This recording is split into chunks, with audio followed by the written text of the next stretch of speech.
A big change is sweeping through China. Nowhere is this more palpable than in Beijing. The city is churning with new ideas, new construction and new energy, which is just as fascinating as its centuries of fraught history. Aradhana Sharma brings us a glimpse of this unique moment.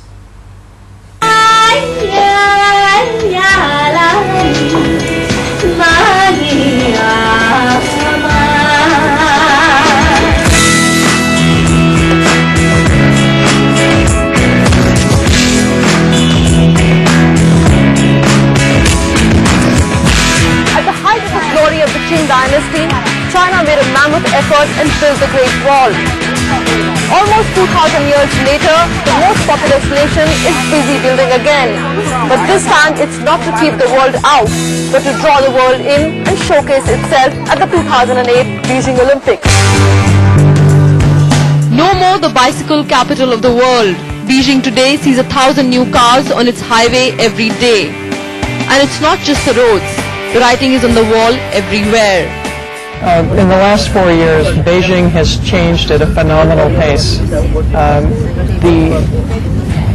The amount of construction and the amount of new modern buildings coming up, and a lot of the older parts of the city being transformed, to new kind of very modern style buildings, that change has just been astronomical. And yet it's the enigma that was once China which attracts people even today. Tourists jostle for space as tour guides identify their groups using distinct flags. Different colors, different tongues, as diverse people flock to see sites recently opened to the world. I think the architecture is quite impressive, and the history and the whole legacy of China is impressive to see, especially as a European, because we don't have much sense about what's going on in China many years ago. So it's in that way it's quite interesting to see the old China. China attracts 40 million tourists a year, but most of them are here to see the old China, the terracotta warriors, the Great Wall, the Forbidden City.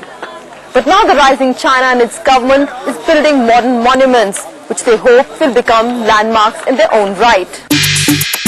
Eggshell is how Beijing's new opera theatre is referred to by some and was subject of much controversy.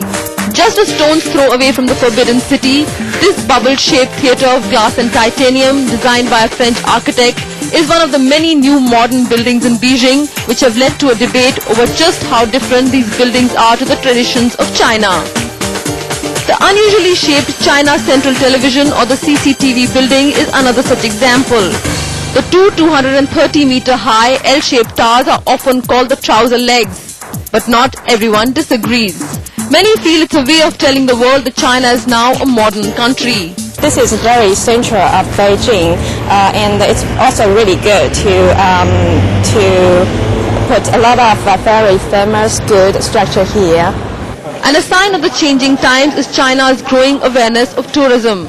That was the first time in Beijing in 1986. They had two hotels, or actually one hotel where the foreigners could stay over, and just two bars that the foreigners could go into normally. And nowadays, look at Beijing, it's like an international city. The area around the Hohai Lake in Beijing is brightly lit, the pubs throbbing till late in the night. And in Sanlitun, an expatriate nightclub area, you can even hear strains of Bollywood music.